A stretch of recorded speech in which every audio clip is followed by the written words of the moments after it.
Hey, beautiful people, and welcome to our aura training. Today is a workshop, and I guess I'm going to be helping you guys become better people of understanding what auras are.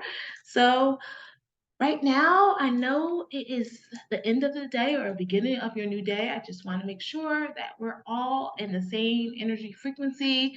I just want to make sure that we are connected through this really great workshop, fun workshop. So, if you can listen or you can actually do some deep breaths. We're going to do three inhales, inhale up, another one exhale down, one inhale up, exhale down, and deep breaths.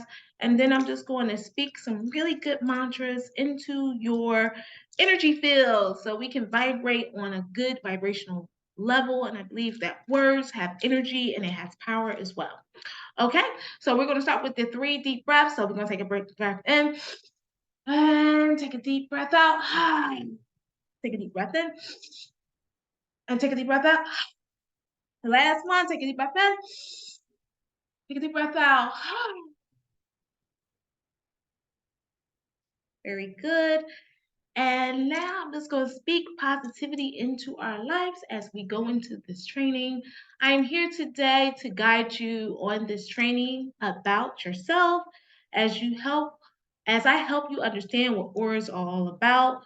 You will become enlightened and empowered and insightful about the human aura, your seven chakras, and all the things that come with our human beingness, and you will continue to grow and explore and continue to heal yourself in so many different ways. And I'm looking forward to seeing what great knowledge you will pick up from this workshop today. Thank you guys, and namaste. Again, it's all about auras. We're going to be talking about the seven main chakras. Most people have heard of a chakra. If you don't know what a chakra is, uh, people have discovered chakras based off of social media or based off of them going to yoga or even going to Reiki.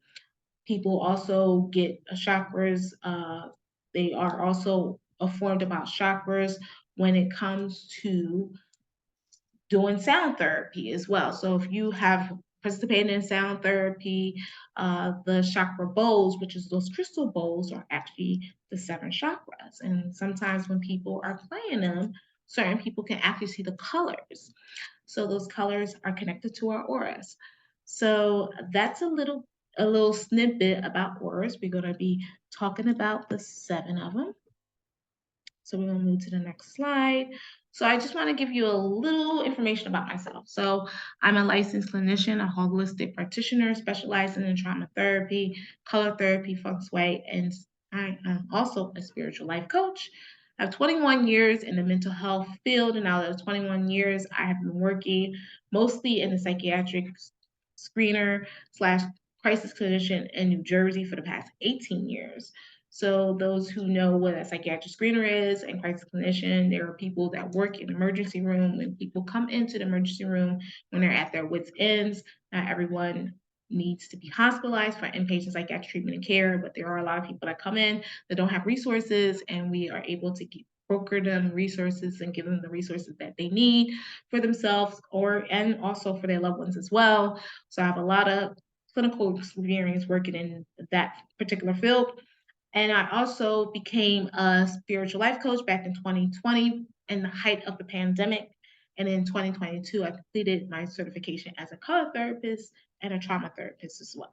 So it's a little bit about my clinical and background. And as a holistic practitioner, I have been on my healing journey since I was 27 years old. I didn't even know you could get certified in color or even a spiritual life coach. But because of my own healing personal journey, it led me into the journey of becoming a holistic practitioner as well.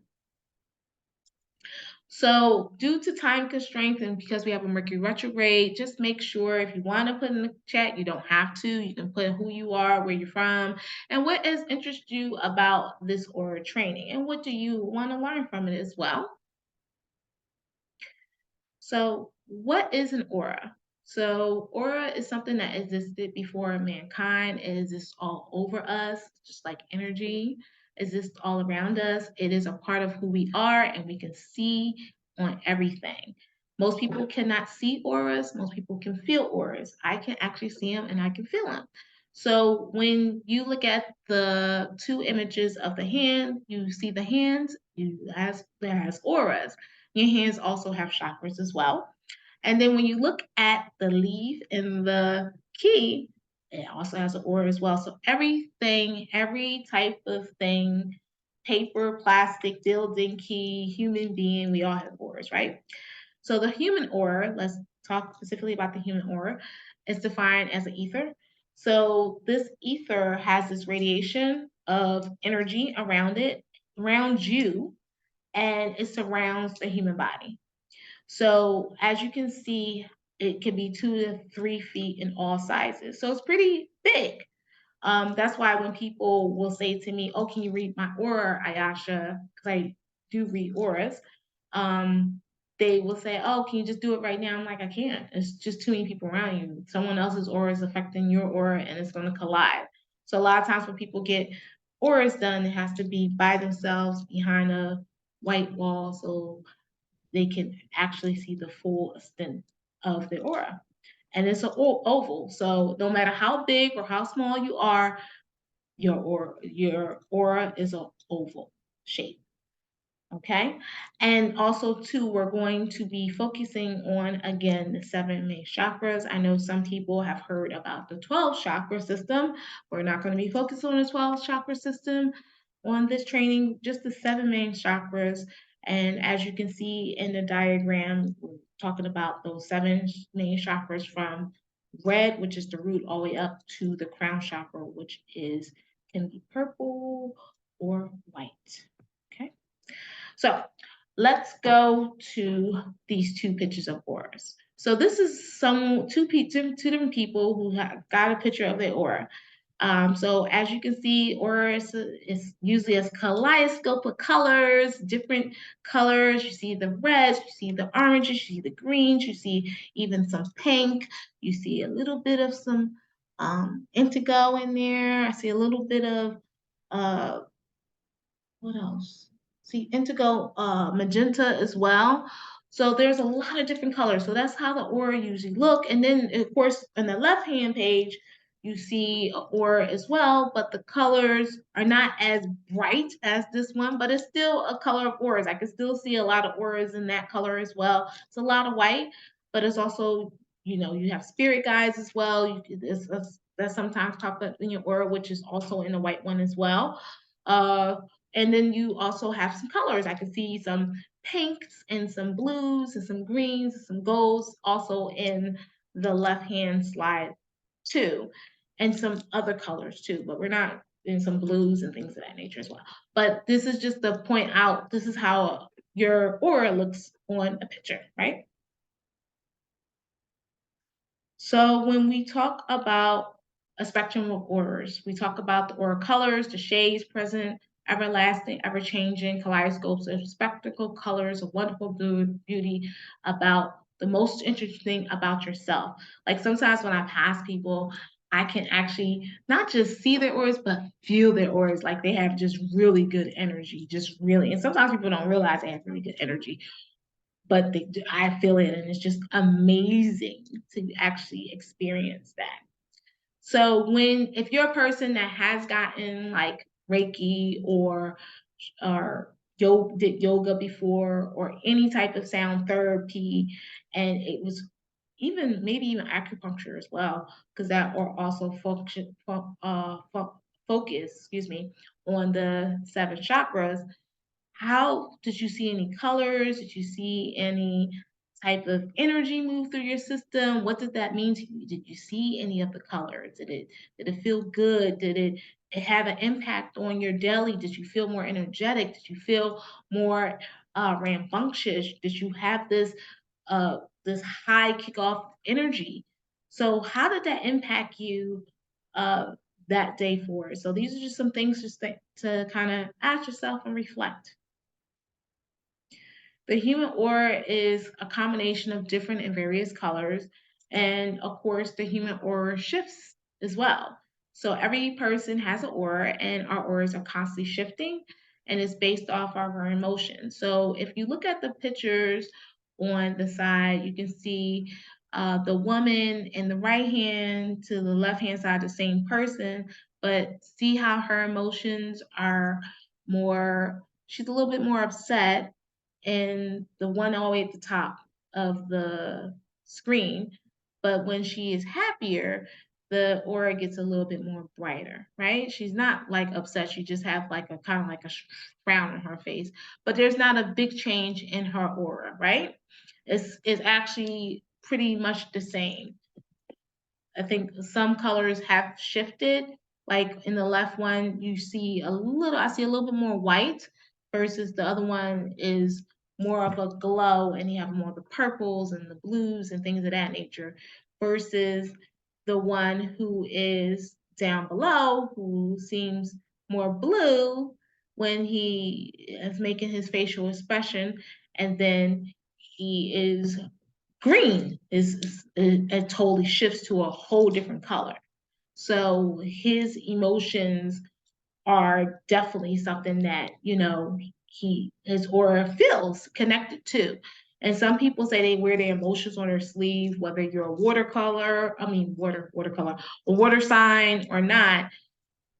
If you're a water sign, you definitely wear your emotional on your sleeve, but some people who aren't water signs wear their emotion on your sleeve as well. So if you do, your emotions will very much affect your aura. And that's why it's so important that you are aware of your feelings. And it's very challenging for most people to always constantly feel good because they're not taught to feel good. That's a learned behavior. And you have to, just like you learn to tie your shoes and you learn to wake up in the morning, you learn to go to school and go to work and do all the things that's become your rituals or your routine, because ritual and routine to me is like synonymous, same thing. Is you have to learn how to feel good, and it has to be a consistent thing with yourself. So your energy will feel good, so you can just continue to exuberate really good colors. So as the mind state shift, so does our aura shift, right? Move to the next slide. So as you can see, we have the 7 chakras and their colors. And we have the crown chakra, the third eye chakra, the throat chakra, the heart chakra, the solar plex, the sacral chakra, and the root chakra as well. And it's such a beautiful, beautiful picture. I just want to make sure I give credit where credit is due. My assistant, Halo, actually came up with these very beautiful pictures for the slides. So thank you so much for doing this. It's beautiful. So you can actually see how our chakras are aligned when we're in that sitting position or Indian position. Okay, so let's go to the root chakra. The root chakra is the base of all our chakras. So that's the chakra that sits down low in our pelvis area. So these are the things that the root chakra, the positive and the negative things of a root chakra, right? So we have passion, danger, strength, speed, bravery, arrogance, energy, blood, sex, war, love, anger, romance, revolution, excitement, radicalism, uh, ambition, gaudiness, leadership, fire, masculinity, heat, power, and courage. So those are the things that the root chakra sits in, is the strongest influence of our physical nature. A lot of people root chakras are closed, and it it really hinders them from really expressing the love that they want to express in relationships. And that's why so many people have so many dysfunctional relationships, if they have relationships as well. They have hard time accepting love from themselves and other people. So the root chakra is the first main chakra, but it's the most strongest influence of our physical nature. So that's where everything starts at the root of who we are, right? And with the root chakra, it increases the rate of respiration and blood pressure when it comes to color therapy. And then it also increases enthusiasm and can make people hungry. So in color therapy, as a color therapist, we know when we see places like McDonald's and Wendy's and Burger King, Even sometimes when we're not hungry, we become hungry because what it has red, and red actually increases people to want to be hungry. Even if when patients take a red pill, their appetite increases, or even an orange pill as well. And we'll talk more about the sacral chakra momentarily. Uh, but these are just some things I wanted to kind of go over in regards to the root chakra. Moving to the next slide, we have the sacral chakra. So this is a chakra that sits right above the root chakra. This chakra is orange. For those who don't know, now you do know. This chakra, it actually has a lot of positivity with it, but it also has some negative qualities as well. So let's just kind of go over the things for this chakra. So we have ease, optimism, strength, inspiration, depression, courage, increased appetite, expanded interest, guilt, encouragement, magic, shame, intimacy, promotion, adequacy, and sexuality. Also, with this part of the chakra, it helps with creativity as well. So people who are very creative tend to have, their root chakra pretty active, not overactive, but active and open. So when we talk about this chakra, it has less aggression than the root chakra because of the tints of yellow, and it adds cheerfulness. The color is considered an antidepressant. So when people take medications, they're usually orange, they usually are a little more effective in helping that person with depression, you know. And also too, orange is the color of success as well. So a lot of people who are business people will try to do different logos that will help uh, with success, whether it's a restaurant that's orange or any type of business that's orange. So it has a way of just telling people we have courage, we have the promotion, and we can help you with your needs or your interests as well. So that's all for the sacral chakra. The next one is solar plex. So solar plex is fun. It's this time of the year. It's springtime, so it's all about sunshine and joy and earth and intelligence and also wealth and idealism and help and hope and confidence and freedom. And then of course you have the not so positive parts of the solar plex, which is coward, coward, cowardly. Oh, sorry, I can't even say coward, being a coward, or illness, or fear, or dishonor, or weaknesses, or greed, or decayed, or just aging. So this chakra has a lot to do with how we feel about ourselves. It's really about our self-esteem.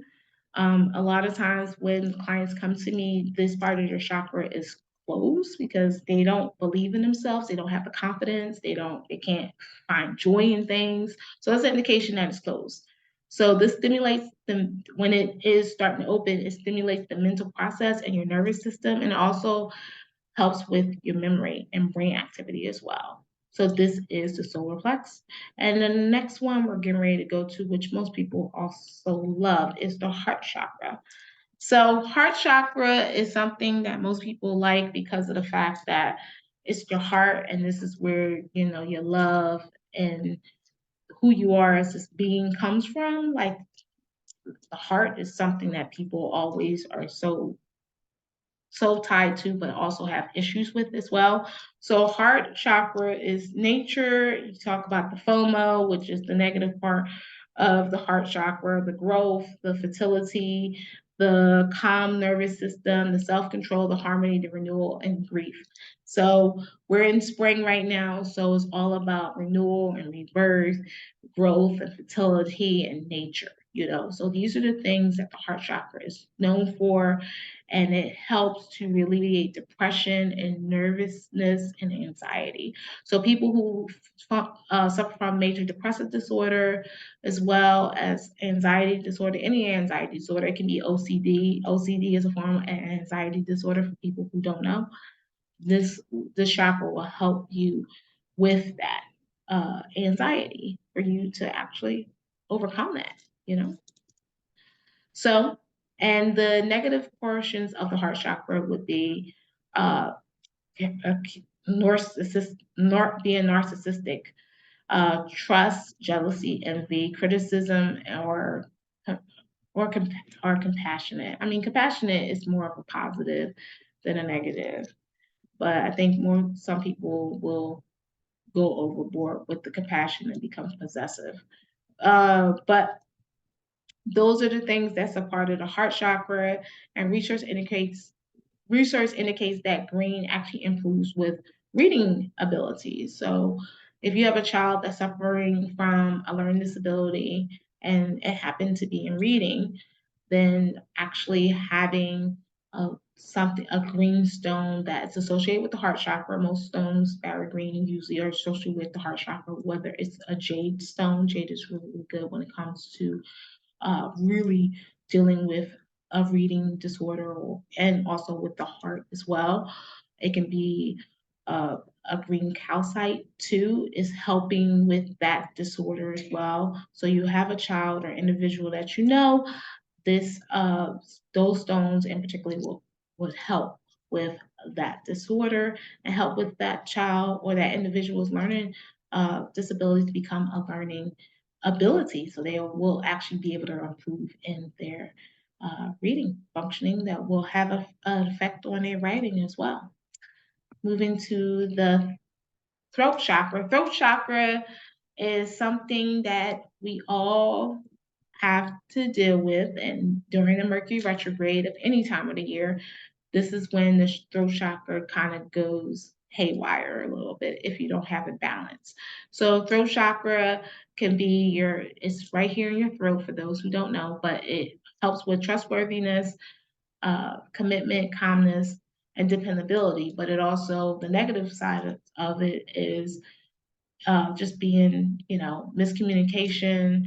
It can be very ignorant as well when it comes to the throat chakra. Throat chakra positive is communication and truth. But some of the things that I really talk to my clients about is trying to really get a hold of their throat chakra, especially when it's closed or it's very low energy in that department. Uh, so these are some things that can help with you opening that chakra and actually feeling good. So it can be something that's strong and steadfast and light and friendly. So when you're really working with your throat chakra, you have to make sure that you're you're feeling good about yourself, that you're de-stressing yourself, that you're not worrying, that you're not worrying whether X, Y, and Z is going to happen. Just do it. You just have to have the really good confidence about yourself as well. And that's why the solar plex and the sacral chakra is so important. If these chakras are open, then it will also help to open this throat chakra, and you will have the ability to do things with ease. Whether it's you sleeping, whether it's being able to function at work or at school, whether it's nurturing your whole nutritional body, you'll be able to do that as well. And also, this color also helps control blood pressure and your blood temperature as well, which is good. So we have the third eye chakra, which is something that most people struggle with, their third eye, because this is a spiritual thing. So the third eye sits in between your eyebrows. Some people know it as the pineal gland. So this is a spiritual eye that sits there. It gives you intuition and it gives you the psychic vision or ability. It also deepens your feelings and emotions. It gives you balance of personal motivation, perception, and awareness. Some of the negative thoughts with this third eye that kind of gets misconstrued is as well. Some people can become psychotic as well with the third eye. So there's a very difference between psychosis and psychic vision. And because I'm a person that also is a clinician and a practitioner, I can tell the difference between both. Most people who are in the clinical field cannot tell the difference between both. They cannot tell the difference between when someone's being have a psychic vision versus someone who is clinically psychotic and they're clinically diagnosed with it, or they're in the brink of having a psychotic break. Those two things are very close in nature, but I do have that gift and I can tell the difference between both.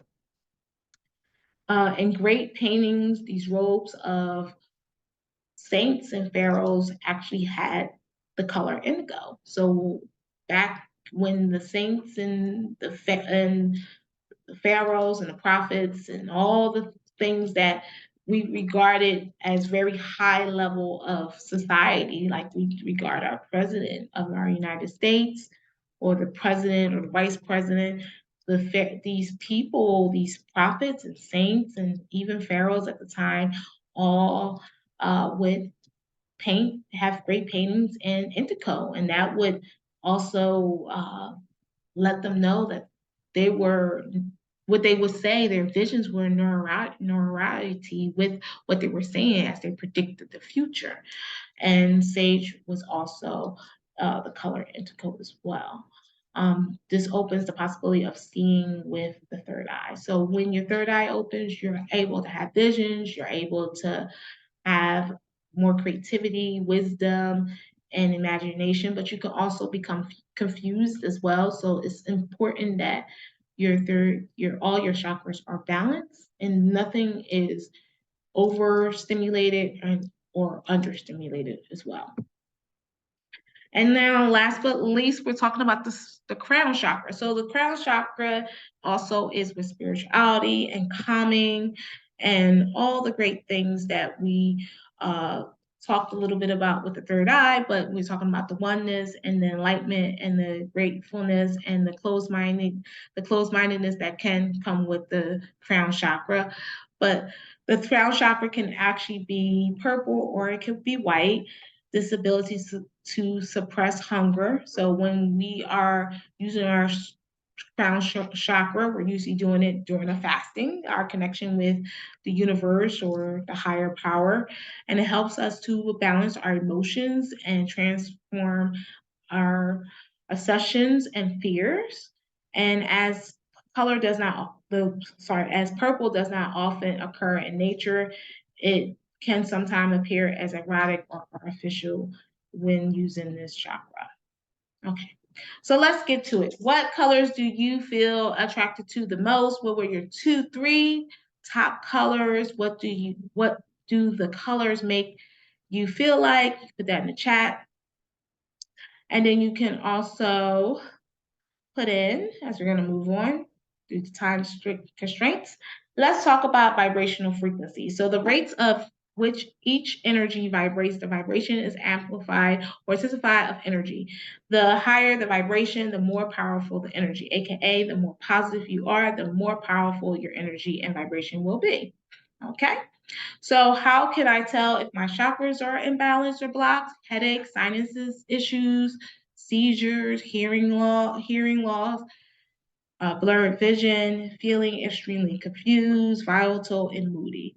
That's how you can tell if your chakras are blocked, if you experience all of those things. Usually people experience all those things. Now, if you have medical problems, like if you have high blood pressure or something like that, you need to get that checked out by your medical practitioner or your doctor. But I'm talking about from the chakras. How can I tell if I'm vibrating on a higher frequency? Well, the higher the frequency of your energy, the lighter you will feel in your physical, emotional, and mental body. You will have great joy, personal power, clarity, peace, and love. And you won't have the same energy that you had prior to your chakras being blocked or prior to your frequency being low. If you experience difficulty in physical pain or emotional pain, that also is an indication that you're vibrating on a lower frequency. So we talk about the vibrational frequency. So we have the scale, not going to go over the scale due to time constraints, but we have the crown chakra at the highest frequency of 963, and we have the root chakra of 396. Okay? So animal spirits and spirit guides helping with your chakra. So each chakra is connected to animal spirit, a spirit guide. Most people don't know that. Now, if your spirit guide is one of these uh, animals, it actually helps you more vibrating on that spiritual level, on that vibrational frequency level. So we're going to get all into it. So let's go. So when we talk about the mole, we have the root chakra. That's a symbolic energy of safety, the need of protecting oneself and one's resources, creating boundaries. See? So that's what the root chakra is about, and that's what the mole helps us to do. And the badger is a part of the sacred chakra, this representation of our individual needs, of care of self, and as a separate physical entity. And then we go to the solar plex, which is represented by the bear. The bear symbolizes self-knowledge, growth, standing in your own power. And then we have the wolf, which governed by the heart chakra, and is talking about developing of ability to love and care for others, helps to open the heart and to be heart-centered. Also, for the throat chakra, which is next, we have a personal power animal. So this can be any animal that you feel connected to, and it's really about finding your own voice and discovering how to best use your personal gifts. Okay? And then the mountain lion is associated with the third eye chakra. This is a quest for wisdom, tracking the ability to differentiate between human knowledge and universal strength or universal truth. And then we have the crown chakra, which is the eagle, the ability to see the bigger picture and the balance between earth and spirit. Okay. And it can be an eagle or a hawk, and both of those see earth and spirit. So how do I align my chakras or unblock them? So these are some things you can do it on your own. So if you have been doing these things on your own, you may have to go to a holistic practitioner to help you. And make sure you go to someone that's really good energy, because I'm all about people's energy. And a lot of times people see people on social media and they just go to people and then they mess things up and they get sick or they have issues and it affects their whole lifestyle. So these are some things you could do. You could burn some incense, meditate, ground with stones, salt. Salt lamps are great. You can put a Himalaya salt lamp in your room, do some yoga poses, essential oils, or recite some mantras. So, color therapy and the next workshop. So, our next workshop, that was it for this presentation, but our next workshop will be on color therapy as well. It's going to be part 2.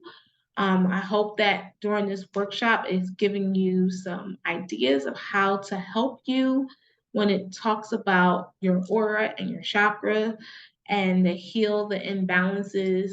And a lot of times our imbalances come from our trauma that was in our childhood and it affects us in our present life. Okay. So just recap, we have color, we talked about colors, we talked about what the aura is, 7 chakras in relation to the aura, the vibrational frequency of the 7 chakras, the animal connections to each chakra, knowing when your chakra are blocked or unbalanced, and how to help to get my chakras aligned and unbalanced on my own. So we would love for you to connect with us. Make sure you schedule your consultation with me. I am, again, a color therapist. So I do a whole color assessment. I'm not just doing an aura assessment. I'm doing a whole color assessment on everything, your whole entire color of your physical health, your emotional health, your spiritual health, and so forth. So if you're interested in color therapy and having a session with us, make sure you book me today for your appointment, or you can go to liftyourspiritrightnow.com. And these are our social media platforms as well. So you can take a screenshot of that and make sure you follow us. We have a lot of tips. We talk about 7 ways to lift your spirit each and every week. There's a lot of really good psycho-spiritual information. And due to time constraints, we don't really have a lot of time left, but let's just kind of talk a little bit about consultations. So my consultation is a little It's from 60 minutes to 90 minutes consultations. I work with children starting at age 12 and up. If any children are referred to me, I do require for the parent to be a part of the healing process. So if you're a parent who wants your child to see me and you don't want to see me, I won't be able to help you. But if you are a parent that does want your child to see me and you want me to help you, I will be able to help you. So I'm doing in-person sessions all the time, and I also do virtual sessions as well. I really prefer in person, and we also are a fee-for-service basis, so we don't accept any type of insurances, no Medicaid, no Medicare, or no commercialized insurances. And also, when you are getting any of our services done, we also have a certified astrologist who will also do astrology to link some of the trauma back to why the thing behind the thing behind the thing. So thank you for joining us for this workshop. I look forward to doing the next one on part 2 on June 7th. And if you have any information, make sure you go to our website at liftyourspiritrightnow.com. That's liftyourspiritrightnow.com. And that's the information right there, just for you guys to have that contact page so you can go follow us and book your session with us today. Thank you so much, guys, for allowing me to lift your spirit. You have a beautiful May. I look forward to seeing you in June, and namaste.